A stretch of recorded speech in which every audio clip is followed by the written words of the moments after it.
आए हो तो मैं इनकार नहीं करूंगा भैया, ले जाओ। दीपक उस दिन से मुखिया की दुकान पर मेहनत से पिज्जा बनाने लगा और अपने पिता से बोला, पिताजी, अब आपको चौधरी के खेत में काम करने की जरूरत नहीं है। आज से आप दुकान पर बैठकर पिज्जा बेचेंगे। भीखू ने दीपक की बात का कोई जवाब नहीं दिया। अगले दिन से भीखू पिज्जा की दुकान पर बैठने लगा और दीपक बंजर खेत में जाकर जी तोड़ मेहनत करने लगा। उसमें हल चलाने लगा, मगर दीपक के लाख कोशिश के बाद भी उस जमीन पर अनाज का एक दाना नहीं उगा। दीपक उदास होकर अपने खेत में बैठा ही था कि तभी भीखू वहां आकर बोला,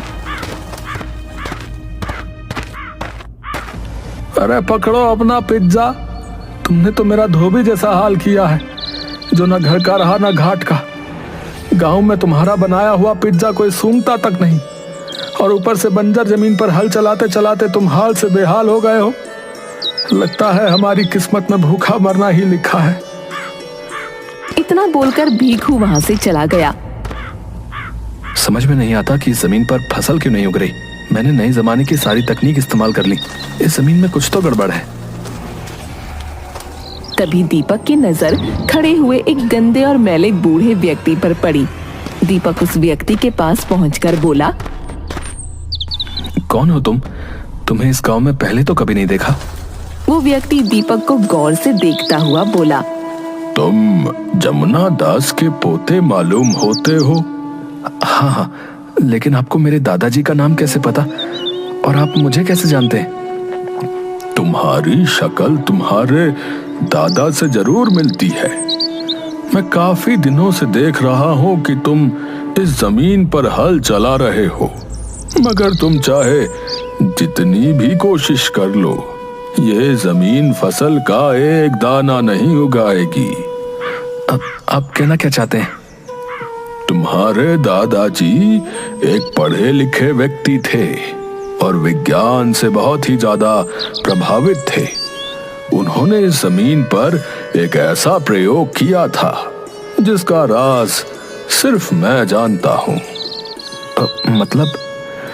मतलब ये जमीन बीजों को स्वीकार नहीं करेगी, बल्कि फसल को ही स्वीकार करेगी।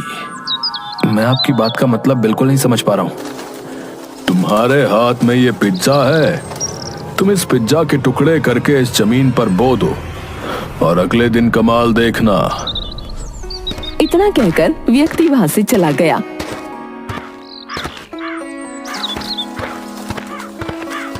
दीपक अपने घर पर जाकर पूरी रात उस व्यक्ति के बारे में सोचता रहा। वो व्यक्ति शक्ल से पागल तो नहीं लग रहा था, लेकिन जिस कॉन्फिडेंस से वो बात कर रहा था, मुझे पता नहीं क्यों ऐसा लगता है कि जैसे वो सच बोल रहा है। क्यों ना एक बार प्रयोग करके देखा जाए। दीपक उसी रात पिज्जा लेकर जमीन पर पहुंच गया और उसने पिज्जा के छोटे छोटे टुकड़े कर कर उस सारी जमीन पर बो दिए और फिर उस जमीन पर ट्यूबवेल के जरिए बहुत सारा पानी डालने लगा। दीपक पूरी रात मेहनत से काम करते करते वहीं सो गया। अगली सुबह जब उसकी आंख खुली तो वो चीखता हुआ बोला, अरे वाह, ये कैसे संभव हो सकता है? मेरे इस बंजर खेत में पिज्जा ही पिज्जा लहरा रहे। दीपक दौड़ता हुआ एक पिज्जा तोड़ते हुए बोला, अरे इसमें तो बिल्कुल ताजी ताजी महक आ रही है, मानो कि अभी अभी बनकर तैयार हुआ है। इसका मतलब वो बूढ़ा व्यक्ति सही बोल रहा था। दीपक दौड़ते हुए अपने पिता भीखू को बुला लाया और उसे सारी घटना बताते हुए बोला, देखा आपने पिताजी, दादाजी की जमीन को आप बंजर कह रहे थे, वो जमीन तो जादू ही निकली। पिताजी हमेशा कुछ खोए खोए से रहते थे और वो अपना ज्यादातर समय इसी जमीन में ही बिताया करते थे। अब तुम क्या करोगे? मैं सारे पिज्जा को तोड़कर शहर में डिलीवरी करूंगा। पिताजी अब आप देखते जाइए कि आप पर धन की वर्षा कैसे होती है। दीपक और उसके पिता पूरे दिन पिज्जा को तोड़ते रहे।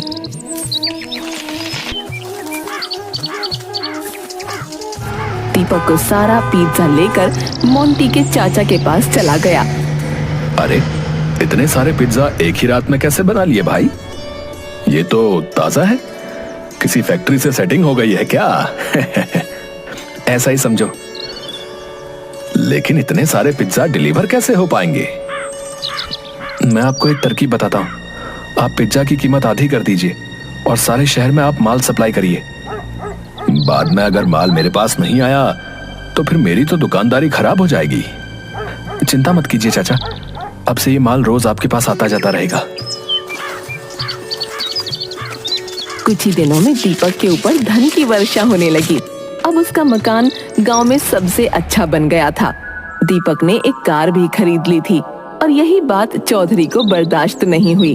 वो संपत से बोला, बरसों पहले मैंने दीपक के दादा की जमीन धोखे से इसलिए हड़पी थी कि मुझे भी शक था कि वो जमीन पर कुछ ना कुछ प्रयोग करता रहता है। लेकिन अब अफसोस करने से क्या फायदा चौधरी साहब? उस जमीन के कागज आपने अपनी मर्जी से दीपक को वापस कर दिए।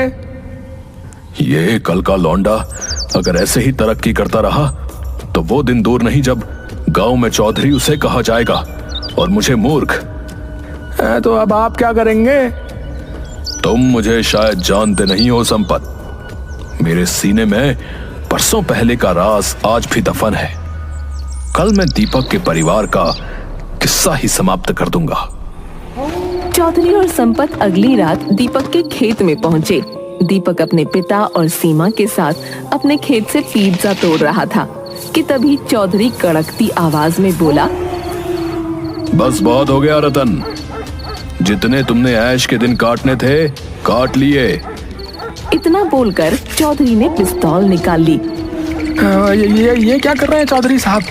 कहीं आपका इन सबकी हत्या करने का इरादा तो नहीं है? इरादा तो यही है मेरा। और दीपक की तरफ देखकर बोला, परसों पहले तुम्हारे दादाजी इसी जमीन से लापता हो गए थे। मैं बताता हूं तुम्हें, वो लापता नहीं हुए थे, बल्कि मैंने उनकी हत्या की थी, क्योंकि मुझे शक था कि वो जमीन पर कुछ खास प्रयोग कर रहा था। मगर वो क्या कर रहा था ये मैं आज तक नहीं जान पाया। इस राज को सिर्फ उसका दोस्त जानता था, जिसे मैंने बरसों ढूंढा लेकिन वो नहीं मिला। चौधरी ने इतना कहा ही था, तभी उसके कानों में पीछे से उसी बूढ़े व्यक्ति की आवाज टकराई, जो कि पुलिस लेकर आया था। शायद तुम मुझे ही तलाश रहे थे। बूढ़ा व्यक्ति दीपक की ओर देखकर बोला, चौधरी बिल्कुल सही कह रहा है दीपक, इसी ने तुम्हारे दादा की हत्या की थी। मैंने अपनी आंखों से इसे हत्या करते हुए देखा था। मैं जान बचाकर वहां से भाग गया था। मैंने ये बात जब भीखू को बतानी चाहिए, तब तक चौधरी ने भीखू को अपने विश्वास में ले लिया था। लेकिन जब मैंने तुम्हें जमीन पर जूझते हुए देखा तो मैं समझ गया कि तुम अपने दादा पर ही गए हो।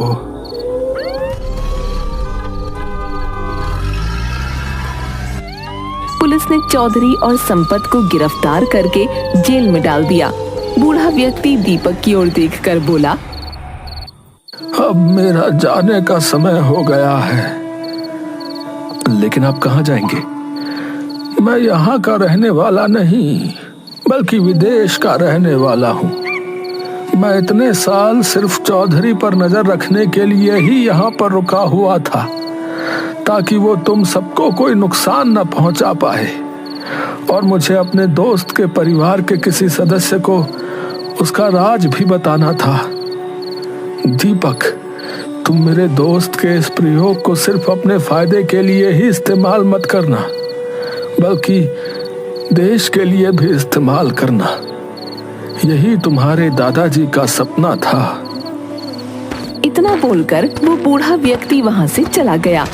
दीपक आज भी जादुई पिज्जा की खेती के साथ सभी गरीबों को फ्री में भोजन की व्यवस्था भी करता है।